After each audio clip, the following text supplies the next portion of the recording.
How has your day been so far? Hello, we're AETA Stories, and today we're sharing a brand new original story with you.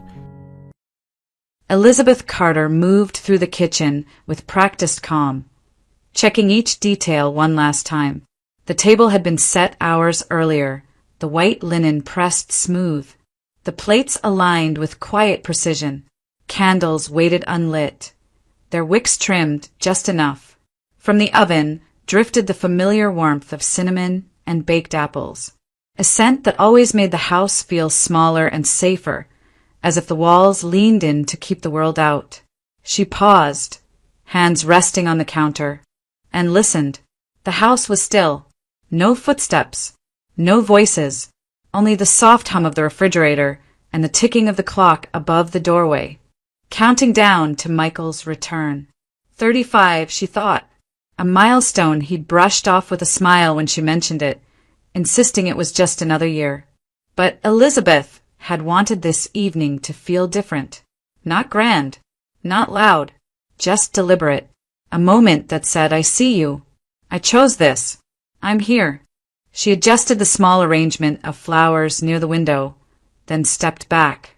The living room looked the way she had imagined it. Warm, orderly, touched by quiet celebration. A few strings of lights traced the bookshelf. A simple card rested beside the cake, its envelope unopened. Everything had a place and everything waited. Margaret Carter moved easily between the kitchen and dining room, her presence steady and reassuring. She had rolled up her sleeves earlier without being asked, offering help in that gentle way of hers that never felt like supervision. Now she straightened a napkin, then glanced at Elizabeth with an approving nod. It looks lovely, Margaret said. He'll feel it the moment he walks in. Elizabeth smiled, a little self-conscious despite herself. I hope so. Margaret's eyes softened. You always do this, she said. You think things through. That's a gift. Elizabeth accepted the compliment with a quiet breath. Her relationship with her mother-in-law had grown into something she valued deeply, built on small gestures, shared routines, and an unspoken understanding that care didn't need to be loud to be real. Margaret had raised Michael on her own, and Elizabeth respected that history, the discipline and restraint that had shaped them both. Michael had been away for 5 days, another business trip, another city she hadn't visited, another set of plans he hadn't fully explained. Elizabeth had learned not to ask too many questions about his work. He shared what he wanted when he wanted. It wasn't secrecy, exactly, more a habit of containment. He kept things close, as if language itself cost something. She rinsed her hands at the sink and dried them carefully. In the mirror above the hallway console, she caught her reflection and studied it for a moment. The dress she'd chosen was simple, the kind she wore when she wanted to feel composed rather than noticed. Her hair was pinned back neatly. Her face, pale but calm, showed only the faintest trace of the long day she'd spent preparing. At the hospital, Elizabeth was known for her precision. A hematologist trained to read patterns most people never saw, she worked within narrow margins where patience mattered as much as skill. She trusted protocols. She trusted evidence. And she trusted that consistency over time made things safer. At home, she trusted Michael. Or rather, she believed she did. The thought came uninvited, passing through her mind like a draft under a door. She dismissed it, focusing instead on the memory of their early years, late nights at the university, shared ambitions, the sense that their lives were unfolding along parallel lines. Marriage had been steady, predictable, built on routines that felt solid enough to last. And yet, sometimes, Elizabeth felt as though she stood just outside a room Michael never fully opened. He was affectionate, thoughtful in his own way, but emotionally reserved. When she asked about his projects, his answers were careful, abbreviated. When she spoke about her patients, he listened, nodded, offered support, then returned to his own silence. It had always been this way. She had told herself that love did not require complete transparency, only commitment. A sound from outside broke her thoughts. Tires on gravel. A car slowing near the gate. Elizabeth's heart lifted, quick and familiar. She moved toward the window, peering through the glass as headlights cut briefly across the yard. A smile formed before she could stop it, reflexive and warm. "He's home," she said softly. Margaret reached for her hand and squeezed it once. "Go," she said. "I'll light the candles." Elizabeth stepped toward the door, the house holding its breath with her. The evening she had built so carefully was about to begin, and with it, another year of a life she believed she understood, even as a quiet, unnameable unease lingered just beneath the surface, waiting for a reason to speak. The sound Elizabeth heard was not what she expected. She had imagined Michael's familiar sedan pulling into the driveway, the soft rattle she recognized even before seeing it. Instead, the engine outside was quieter, deeper, carrying a confidence that didn't belong to anything she knew. The headlights swept across the front windows, brighter, sharper. Before cutting off, Elizabeth froze for half a second, her hand still resting on the doorframe. "That's not his car," Margaret said gently from behind her. Elizabeth didn't answer. She stepped forward and opened the door. Michael stood in the driveway beside a sleek, dark-colored luxury vehicle, its surface reflecting the porch light like polished glass. He looked relaxed, almost pleased with himself, his coat draped casually over one arm. When he saw Elizabeth, his expression broke into a wide smile. "Well," he said, spreading his hands slightly, "happy birthday to me." Elizabeth blinked, her gaze moving from his face to the car and back again. For a moment, words failed her. The vehicle was unmistakably expensive, newer than anything they owned, immaculate. "You bought this?" she asked carefully. Michael laughed, leaning in to kiss her cheek as if the question itself were trivial. "I did. Decided it was time. 35 isn't exactly 25 anymore."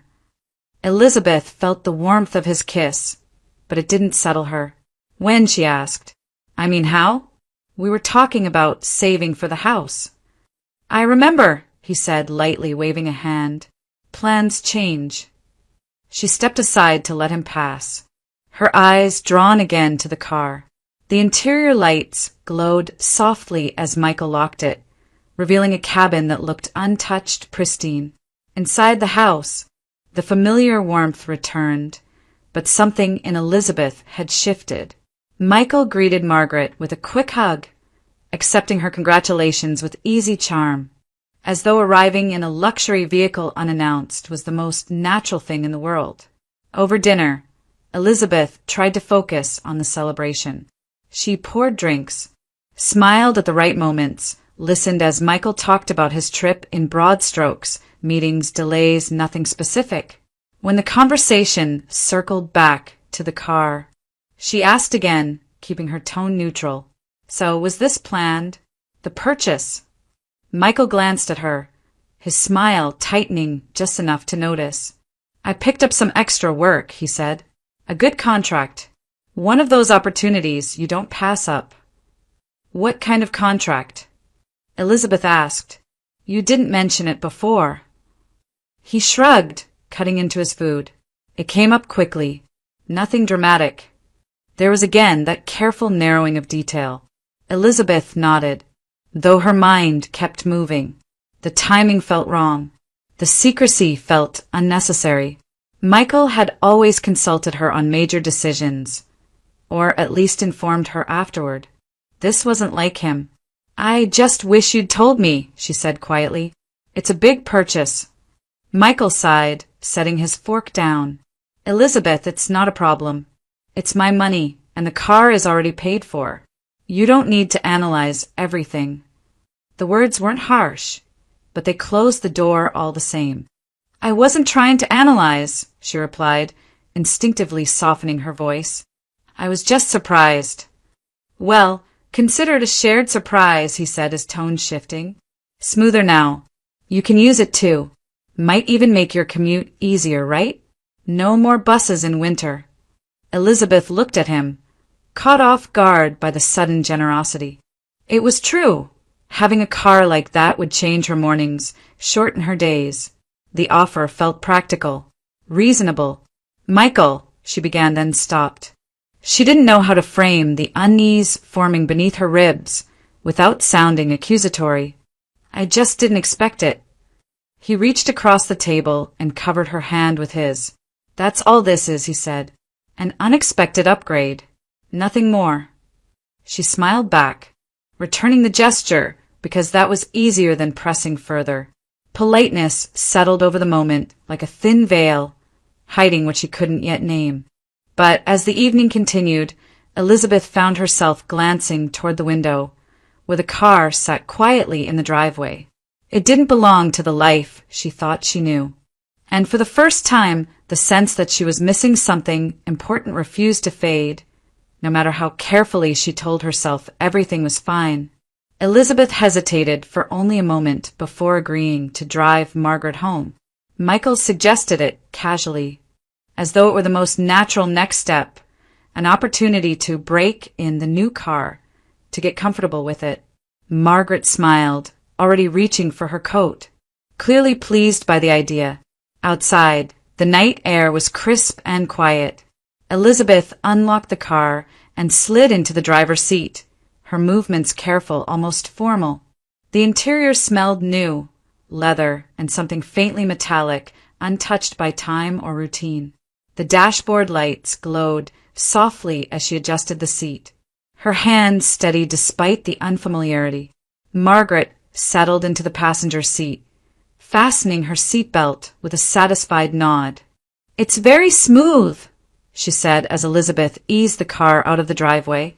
Michael always liked nice things. Elizabeth didn't respond right away. The steering wheel felt responsive beneath her fingers, the engine barely audible as they merged onto the road. Everything about the car suggested ease and control, and yet she felt neither. Her focus stayed sharp, her posture attentive, as if she were driving something fragile rather than powerful. They talked as they went about the dinner, about Margaret's neighbor, about nothing in particular. Elizabeth listened and answered when appropriate, but her thoughts kept drifting. The car moved through the streets with an unfamiliar grace, and she couldn't shake the sense that she was occupying a space that didn't belong to her. At Margaret's house, Elizabeth parked carefully along the curb.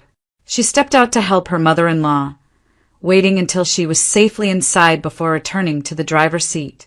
Margaret waved once from the doorway, her figure briefly framed by warm light, then disappeared.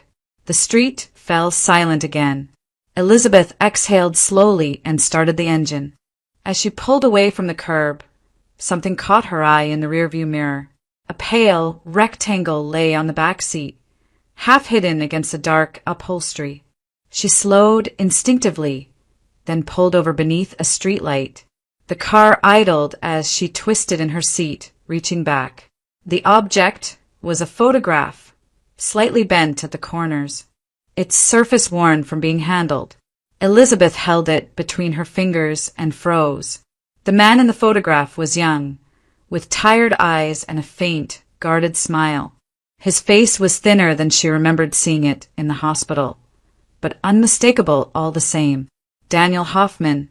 Her heart stuttered, then began to race.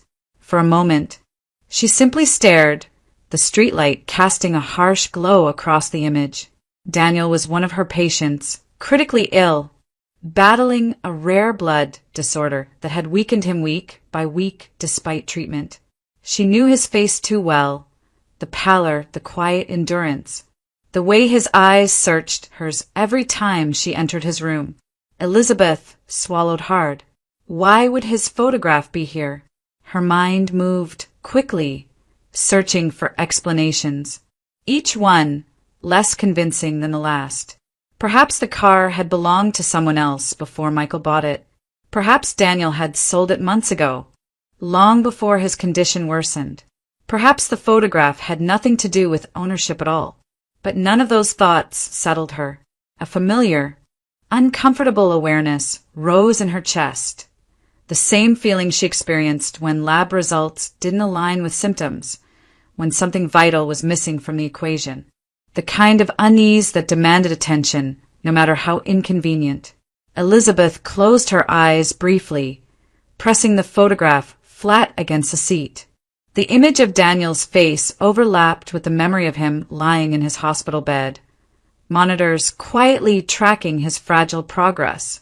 He was fighting for time, for breath, for the possibility of recovery, and she was sitting in a car that might once have been his. The idea made her stomach tighten. She started the engine again, her movements slower now, more deliberate. The road ahead seemed longer than before, darker despite the streetlights lining it. The hum of the tires against the pavement sounded louder, insistent, as though echoing her thoughts. By the time Elizabeth pulled into her driveway, the photograph lay beside her on the seat, impossible to ignore. She turned off the engine and sat in the quiet, her hands resting in her lap. If this car had been taken from someone who was dying, if it had been obtained under circumstances she didn't yet understand, then what Michael had called a harmless purchase was something else entirely. And whatever the truth was, Elizabeth knew she could no longer pretend she didn't feel it pressing closer, demanding to be faced. Morning settled over the hospital in layers of quiet efficiency. Elizabeth Carter walked through the sliding doors just after sunrise, her badge clipped neatly to her coat, her expression composed. The familiar scent of disinfectant and brewed coffee met her as it always did, grounding her in routine.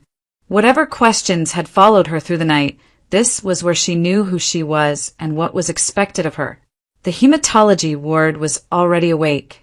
Monitors hummed softly. Nurses moved from room to room with practiced coordination. Elizabeth reviewed charts at the central station, her eyes scanning lab values and notes with focused precision. Her hands did not shake. Her voice, when she spoke to staff, remained calm and steady. To anyone watching, it was an ordinary morning. Only when she reached Daniel Hoffman's room did she slow. He was awake, propped slightly against his pillows, his face drawn but alert. The 4-line ran steadily at his side, and the monitor traced a fragile rhythm that Elizabeth had learned to read instinctively.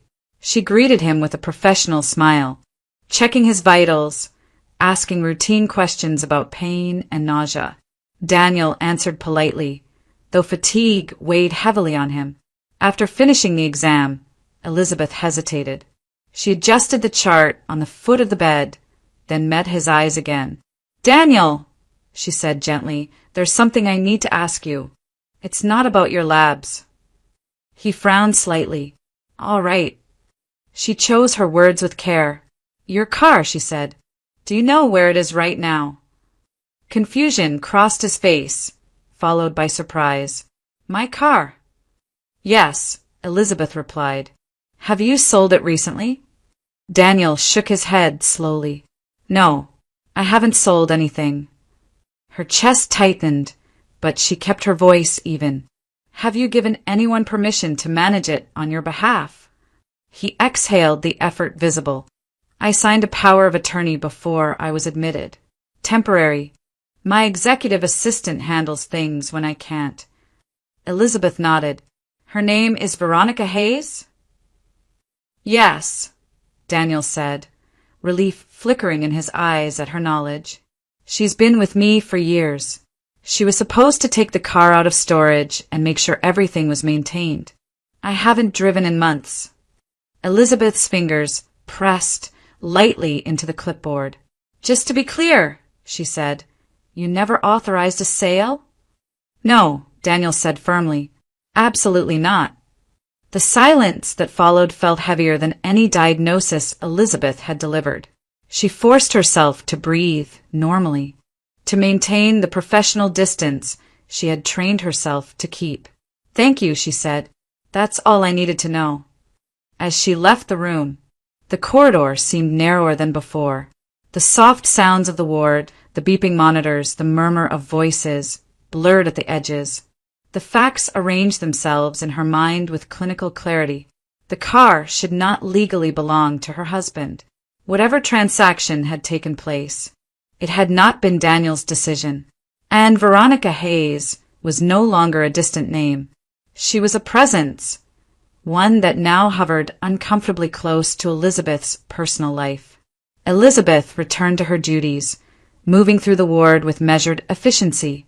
She reviewed blood counts, adjusted treatment plans, answered questions from residents. Her training held her steady, even as her thoughts circled the same conclusion again and again. This was not a misunderstanding. Later that morning, she met briefly with a junior physician to discuss a patient's response to therapy. Her explanations were clear, authoritative, precise. She cited studies, weighed risks, made decisions without hesitation. The work anchored her, reminding her that competence was not something she had to question. Yet beneath that control, anxiety pressed quietly, insistent but contained. Elizabeth had spent her career learning to trust evidence over instinct. Now, the evidence was beginning to speak. During a short break, she stood by the window at the end of the hall, looking out over the parking structure below. Cars came and went in steady lines, anonymous and interchangeable. Somewhere among them was the one Michael had driven home so proudly the night before. She thought of his casual dismissal, the ease with which he had brushed aside her questions, the confidence in his voice when he spoke of money and opportunity. And now she knew something he either did not or did not want her to understand. When Elizabeth returned to her office, she closed the door and sat at her desk, hands folded neatly in front of her. For the first time since seeing the photograph, the uncertainty sharpened into something unmistakable. This was no longer a feeling she could ignore. Something was deeply wrong, and it had crossed a line from suspicion into certainty. Daniel Hoffman's condition began to decline just after noon. Elizabeth noticed it first in the numbers, subtle shifts that might have gone unnoticed by someone less familiar with his case. His platelet count dropped faster than expected. His blood pressure wavered. The fatigue in his eyes deepened into something heavier, something that no amount of encouragement could lift. By early afternoon, the atmosphere in the hematology ward had changed. Conversations lowered. Nurses exchanged brief looks as they adjusted medications and checked monitors more frequently. Elizabeth remained at Daniel's bedside longer than usual, reviewing his chart again and again, searching for a variable she might have missed. She hadn't. The disease was advancing, unpredictable and aggressive. But moving him now, she knew, would be reckless. The call came shortly after. Elizabeth was asked to attend an emergency meeting with hospital leadership. She entered the conference room to find several senior physicians already seated, along with Dr. Victor Reynolds, the hospital's chief medical officer. The tone was formal, strained. "We've reviewed Mr. Hoffman's case," Dr. Reynolds began, folding his hands on the table. "Given the complexity of his condition, we believe he would benefit from transfer to a specialized facility out of state. They have equipment we don't." Elizabeth didn't sit. She remained standing, her chart tucked under one arm. "With respect," she said calmly, "Daniel is not stable enough to be moved. The transport alone could trigger a catastrophic event." One of the physicians shifted in his chair. "There are risks either way." "Yes," Elizabeth replied, "but one option gives him a chance. The other could kill him before he even arrives." Dr. Reynolds's expression hardened. "You're asking this hospital to assume significant liability." "I'm asking you to let me continue treating my patient," Elizabeth said. "Here, where I can monitor him minute by minute." The discussion escalated quickly. Words like protocol, exposure, reputation filled the room. Elizabeth listened, responded when necessary, but her position did not change. She had seen this before when caution was framed as resistance, when ethical judgment was weighed against institutional fear. Finally, Dr. Reynolds leaned back in his chair. "If you refuse the transfer," he said, "you will need to document that decision. In writing. Full responsibility." Elizabeth met his gaze. Her pulse thudded in her ears, but her voice remained steady. "I understand." The document was placed in front of her minutes later. She read it carefully. The language was clear, uncompromising. By signing, she would assume personal accountability for the outcome, good or bad. Her hand hovered over the pen for a brief moment. Then she signed. When Elizabeth left the conference room, exhaustion settled over her like a weight. The corridor outside felt unusually long, each step echoing more loudly than before. She was acutely aware of her isolation, professionally cornered, emotionally unsupported. The feeling was familiar. At home, Michael had closed himself off in much the same way, present yet unreachable. Questions deflected, concerns minimized. Now, in a different arena, Elizabeth stood alone again, defending a decision others were unwilling to share. Later that afternoon, she stepped outside the building for air. The sky hung low and gray, threatening rain. Near the side entrance, Samuel Brooks was sweeping the walkway, his movements slow but deliberate. He nodded when he saw her. "Tough day?" he asked kindly. Elizabeth managed a tired smile. "Something like that." Samuel paused, resting both hands on the broom handle. "Hospital's been on edge lately," he said. "Always is when something serious comes up." She nodded, grateful for the small talk. Samuel hesitated, then added almost casually, "You know, folks don't realize how much ends up on camera around here. Cars, hallways, garages, even some personal setups. Hidden cameras are everywhere these days." Elizabeth looked at him, her attention sharpening despite her fatigue. "Hidden cameras?" "Sure," Samuel said with a shrug. "People want to protect what's theirs, or prove something when words aren't enough." The comment lodged itself in her mind, quiet but persistent. She thanked him and returned inside, finishing the rest of her shift in a haze of consultations and chart reviews. By evening, Daniel's condition had stabilized, barely, enough to justify her decision, at least for now. When Elizabeth finally sat alone in her office, the day caught up with her all at once. Her shoulders sagged. Her eyes closed for a moment longer than intended. She had chosen the harder path again, one that demanded courage without offering reassurance. And as the hospital lights dimmed outside her window, Elizabeth understood with unsettling clarity that both her professional life and her marriage were asking the same thing of her: to stand alone, and to decide how much truth she was willing to face. Elizabeth did not sleep that night. She lay still beside Michael, listening to the rhythm of his breathing, counting the seconds between each rise and fall of his chest. The house was quiet in the way it always was after midnight, when even familiar rooms felt slightly foreign. Her thoughts moved carefully, deliberately, as if she were examining fragile evidence under a microscope. By morning, the decision had already been made. It surprised her how calm she felt about it. At the hospital, she moved through her rounds with controlled efficiency, her voice steady, her posture composed. She checked Daniel's labs, adjusted his treatment, spoke with nurses and residents without betraying the storm of calculation unfolding beneath her calm exterior. Every action felt precise, as though she were conserving energy for something that mattered more. When her shift ended, Elizabeth did not go straight home. She walked instead toward the side parking area, where Michael's car waited among rows of others. The vehicle looked unchanged, clean, flawless, anonymous. She unlocked it and slid into the driver's seat, closing the door behind her. The familiar scent of new leather filled the cabin, sharp and almost intrusive. Elizabeth sat for a moment, hands resting lightly on her knees. This was not jealousy, she told herself. She had already moved past that word. Jealousy implied uncertainty, emotion without proof. What she felt now was clarity, cold steady, unavoidable. The questions had reached a point where answers were no longer optional.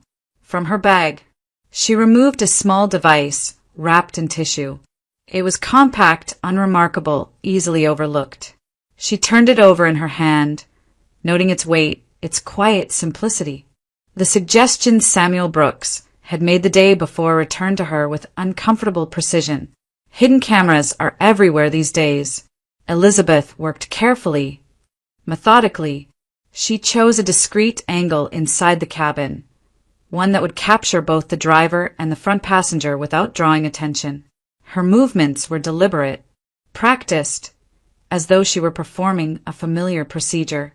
She tested the placement, adjusted it once, then again, until she was satisfied. Throughout it all, her breathing remained even. When she finished, Elizabeth sat back and closed her eyes briefly. A wave of something like grief washed over her, not for what she knew, but for what she might soon be forced to see.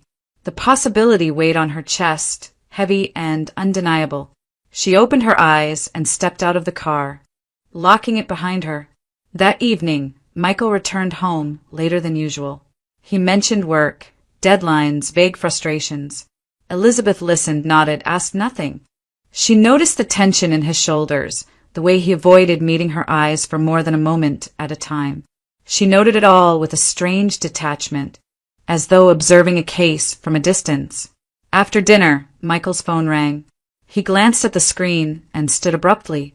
"I need to take this," he said. "Work." Elizabeth watched him leave the room, her expression unchanged. She waited until the house was quiet again before turning on her computer. The software loaded slowly, each second stretching longer than the last. Elizabeth sat upright at the desk, hands folded in front of her, her posture composed despite the tightness in her chest. She was ready, or as ready as she could be. Elizabeth reminded herself that truth, once seen, could not be unseen. Whatever waited on that screen would change something permanently. The comfort of not knowing would be gone, replaced by certainty, clean, sharp, and unforgiving. As the first image flickered to life, she kept her gaze steady, her face calm. She did not flinch. She did not look away. Whatever was coming, Elizabeth Carter would face it with the same resolve she brought to every irreversible moment in her life. Not because it was easy, but because it was necessary. It was past midnight when Elizabeth finally pressed play. The house had gone still in the way it only did after Michael left. No footsteps overhead. No muted sounds from another room. She sat alone at the desk, the laptop's glow casting pale light across her hands. Outside, the street was quiet, the world reduced to a handful of dim porch lights and the occasional passing car. The video loaded without sound at first. A grainy image of the parked vehicle framed from inside the cabin. The angle was steady, unobtrusive. Elizabeth adjusted the volume, then folded her hands at her lap and waited. The driver's door opened. Michael slid into the seat, phone in hand, his movements relaxed and familiar. He checked the mirrors, glanced briefly at the street, then leaned back as though settling into a routine. Elizabeth watched his face on the screen, searching for something. Hesitation. Guilt. A trace of the man she thought she knew. There was none.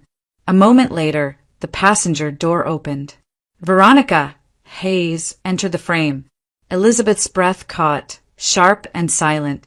Veronica was younger than she had expected, composed, confident in the way she moved. She closed the door behind her and turned toward Michael with an ease that left no room for doubt. "Finally," Veronica said, smiling. "I thought you weren't coming." Michael laughed softly. "I had to make it look normal." They leaned toward each other, and the space between them disappeared. The kiss was unhurried, practiced, nothing impulsive about it. Elizabeth felt the impact not as shock, but as a hollowing sensation, as if something inside her had simply given way. She did not look away. Their conversation unfolded with cruel clarity. "You handled the paperwork." Michael asked, his voice low. Of course, Veronica replied. The car was easy. He never questioned me. Signed everything when he still could. Elizabeth's fingers tightened against her palms. And the rest? Michael pressed. Veronica shrugged lightly. Once he's gone, it won't matter. The business is already half under our control. We just need time. Michael smiled, the expression casual, satisfied. Then we wait. Elizabeth stared at the screen, the words settling into her with methodical precision. There was no ambiguity, no misunderstanding to cling to. This was not a moment of weakness. It was a plan, a shared one. They spoke of Daniel Hoffman as if he were already absent, an obstacle fading into irrelevance. Elizabeth thought of his quiet endurance, the effort it took him to sit upright in bed, the way his eyes searched hers for reassurance. The contrast was unbearable. Veronica leaned closer. Once everything's settled, she said, we won't have to hide anymore. Michael's hand found hers. Soon. Elizabeth felt something inside her detach completely. She closed her eyes for a brief second, then opened them again, forcing herself to continue watching.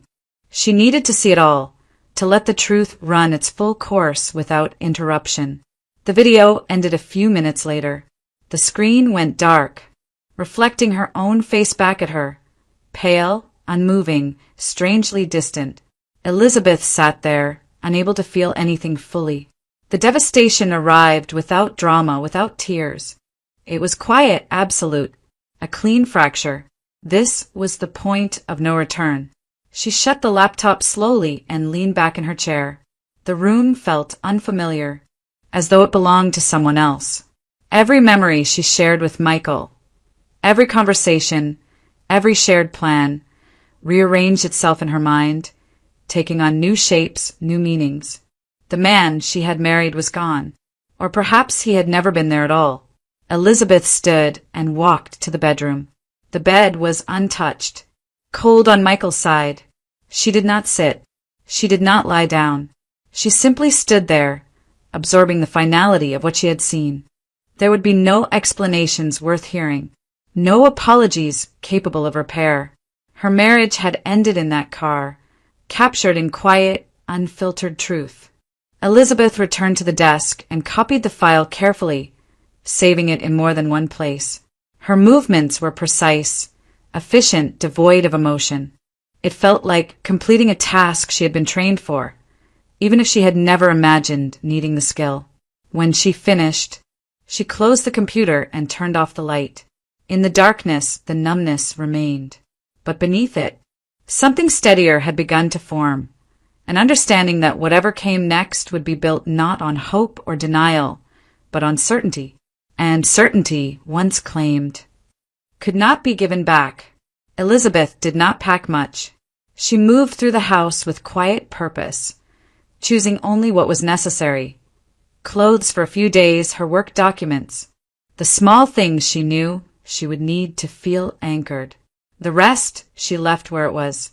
Photographs stayed on the shelves. Books remained untouched. There was no impulse to erase the life she had lived here, only the certainty that she could not stay inside it any longer. The night air was cool when she stepped outside, the street nearly empty. She closed the door behind her without looking back, the sound soft but final. For a moment, she stood on the porch, breathing steadily, then walked to her car and drove away. Margaret answered the door almost immediately. She took one look at Elizabeth's face and stepped aside without asking questions, guiding her inside with a hand at her back. The house was dim and quiet, lit only by a lamp in the living room. Elizabeth set her bag down and finally allowed herself to sit. "It's Michael," she said, her voice low but steady. "He's been unfaithful." Margaret did not ask for details. She did not question the claim or suggest misunderstanding. She simply nodded, her expression tightening with a mix of shock and recognition. "I believe you," she said. The simplicity of the response nearly undid Elizabeth. She swallowed and nodded in return. "I saw it," she added. I have proof. Margaret reached for her hand and held it firmly. Then you're safe here, she said. You don't need to explain anything tonight. Elizabeth stayed. She slept for a few hours on the couch, waking just before dawn to the muted sounds of the house stirring. For the first time in days, the tightness in her chest eased slightly. Michael called later that morning. "Where are you?" he demanded as soon as she answered. "I came home and you weren't there. What is this?" Elizabeth closed her eyes briefly. "You know where I am," she said. "At your mother's." There was a pause, then a short laugh. "You're overreacting," Michael said. "I worked late.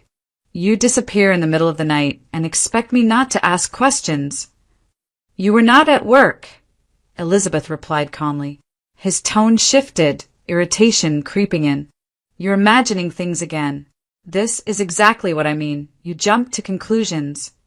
Elizabeth felt no anger now, only clarity. "I installed a camera in your car," she said. "I saw everything. I heard everything." Silence filled the line, heavy and unmistakable. "That's ridiculous," Michael said finally. "You wouldn't dare." "I did," Elizabeth replied, "and I won't pretend anymore. I'm filing for divorce." His response was sharp, defensive.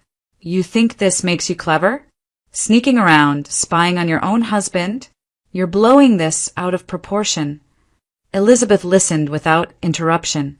When he finished, she spoke once more. "I'm not interested in arguing. The evidence exists. Your mother knows. This is over." She ended the call before he could respond. Margaret stood in the doorway, having heard enough to understand. She did not say Michael's name. She did not defend him. Instead, she poured Elizabeth a cup of tea and set it in front of her. "You did the right thing," she said quietly. "Leaving takes strength. Staying would have taken more from you than you could afford to lose." Elizabeth wrapped her hands around the warm mug, feeling a strange mix of grief and relief settle into place. The loss was undeniable. The life she had built, the future she had imagined, it was gone. But beneath the ache, there was something lighter, something closer to freedom. She had not shouted. She had not begged for explanations. She had simply stepped away. And for the first time since the truth had revealed itself, Elizabeth felt grounded in her decision. Not hardened, not bitter, just done. The marriage was over. What remained was hers to rebuild. Daniel Hoffman slipped into a coma just before dawn. Elizabeth was notified by a nurse who spoke quickly, her voice tight with urgency. By the time Elizabeth reached the intensive care unit, the room was already crowded with machines. The steady rhythm of the ventilator filled the space, measured and mechanical, while monitors traced lines that told a fragile story.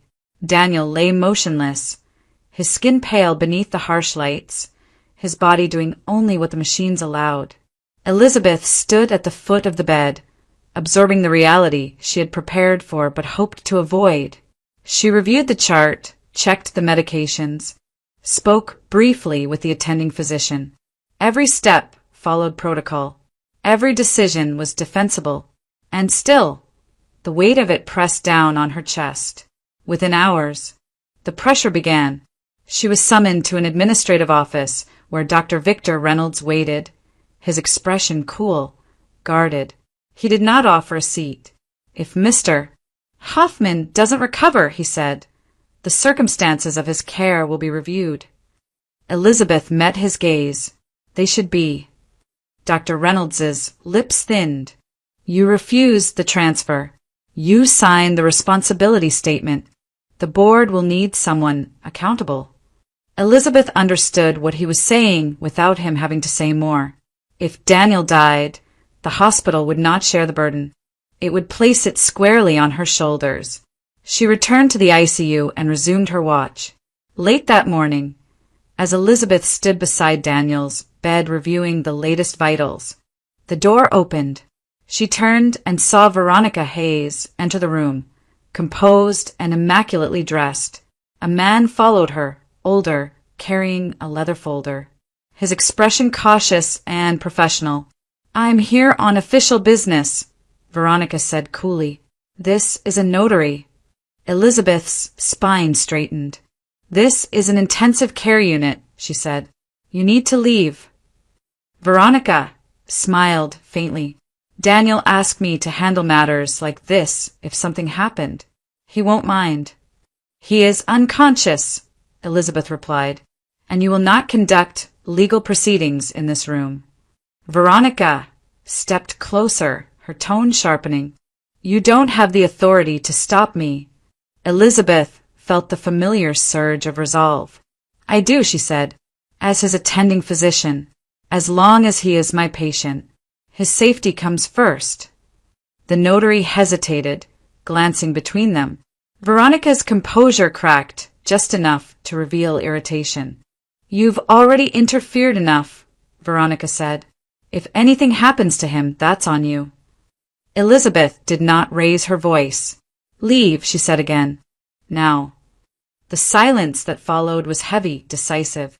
Veronica stared at her for a moment longer, then turned sharply and exited the room. The notary followed without a word. Elizabeth closed the door behind them and stood still, listening to the machines resume their steady dominance of the space. Her hands trembled briefly, then steadied.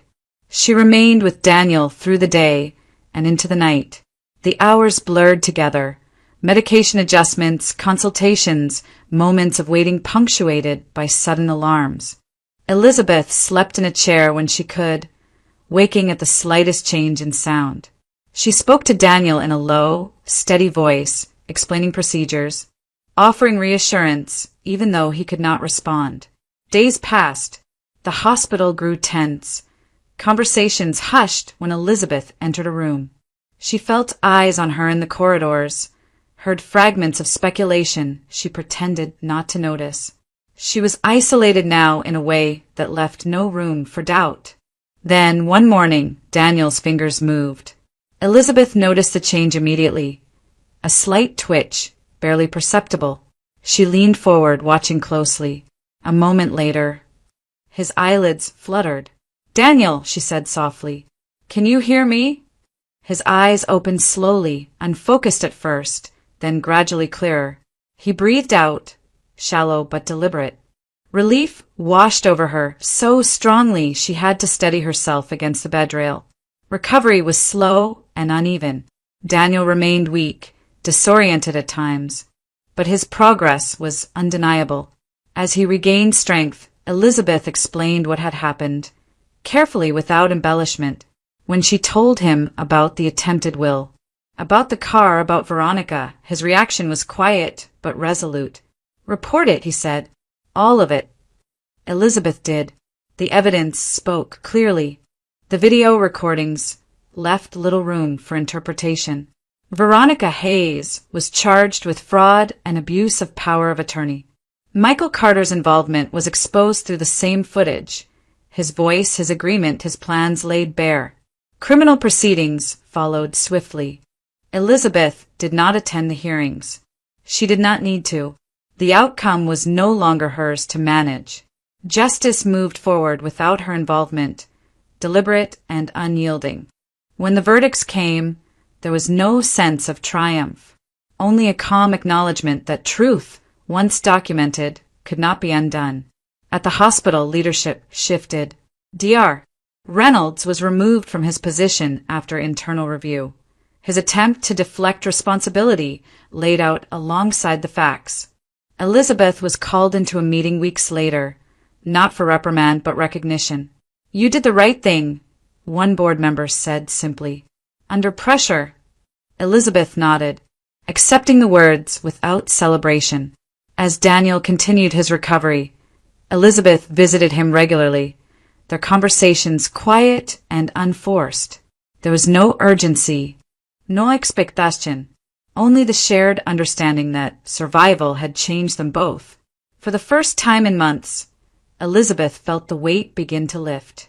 The storm had not passed quietly, but it had passed, and in its wake, justice had begun, measured, imperfect, and real. Michael Carter was sentenced on a gray morning that matched the tone of the proceedings. There were no dramatic statements, no raised voices, only the measured recitation of facts and consequences. His actions had been documented, corroborated, and examined from every angle. The evidence spoke with a clarity that no explanation could soften. When the ruling was delivered, it landed with finality, not spectacle. Elizabeth did not attend the sentencing. She read the outcome later, alone, and felt neither satisfaction nor relief. Only a quiet sense of closure. The truth had done what truth does when left undisturbed. It had held. At the hospital, change came more slowly, but it came all the same. Internal reviews concluded. Policies were revised. Leadership shifted. The culture that once prized appearances over accountability began, cautiously, to recalibrate. Elizabeth was called into a meeting she assumed would be procedural. Instead, she was offered a promotion, recognition not for outcomes but for conduct. "You acted with integrity under pressure," the board chair told her. "That matters here." Elizabeth accepted without ceremony. Titles did not interest her as much as the work itself, the daily decisions, the careful weighing of risk and care. Still, the acknowledgement steadied something in her. It affirmed what she had chosen when standing alone had been the only option. Daniel Hoffman's recovery unfolded at its own pace. Some days were stronger than others. Progress came in increments, a longer walk down the hall, a steadier appetite, a clearer memory. Elizabeth remained his physician, nothing more. And for a time that was enough. Their conversations were practical, restrained, built on mutual respect rather than expectation. It was only after months had passed, after Daniel was discharged, after routines returned, that their connection shifted almost without notice. They began meeting for coffee, then dinner.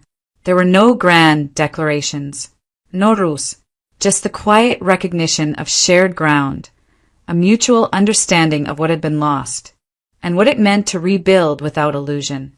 They spoke honestly. They listened. They allowed time to do its work. Samuel Brooks appeared one afternoon at the hospital, hat in hand, a familiar kindness in his eyes. He asked Elizabeth if she had a moment. She followed him to the bench outside, where the late sun warmed the stone. "There's a boy," Samuel said. "Leo. He's been in and out of temporary placements. Good kid. Quiet. Smart." Elizabeth listened, heart attentive but cautious. "Daniel mentioned you were thinking about adoption," Samuel added. "I thought maybe this was worth bringing to you." The process was long and careful, as it should have been. Home visits, interviews, waiting. Elizabeth and Daniel moved through it together, deliberate and patient. When Leo finally arrived, he stood in their doorway with a small backpack and an expression that held more questions than hope. Elizabeth knelt to his level and told him the truth. "You're safe here," she said, "and you're welcome to stay." He believed her slowly. Life did not transform overnight. Healing rarely does. There were moments of doubt, nights when memories pressed close, days when fear surfaced uninvited. But there was also laughter, quiet routines, the steady comfort of presence. Leo found his footing. Daniel found strength. Elizabeth found something she had not known to ask for. Peace without denial. The news came later, almost incidentally. A routine appointment, a confirmation. Elizabeth sat in her office afterward, hands resting on the desk, absorbing the reality of it. She told Daniel that evening. He listened, then smiled, the kind of smile that holds both gratitude and responsibility. They did not pretend the past had vanished. It remained, a part of them, informing choices rather than dictating them. Healing, Elizabeth learned, was not the erasure of pain, but the growth that followed it. Love, when built on truth, did not need urgency. Justice, when it arrived quietly, did not need applause. And integrity, though costly, returned something dishonesty never could, self-respect that endured. Elizabeth often thought of the moment she chose certainty over comfort, and how alone that choice had felt at the time. Courage, she understood now, rarely announces itself. It looks like isolation before it looks like strength, like silence before resolution. If you're listening, she would say, consider the moments when truth asks something of you. Consider what it cost and what it returned. Would you have chosen the same path? Would you have stood where Elizabeth stood? Share your thoughts. Your answers matter more than you think.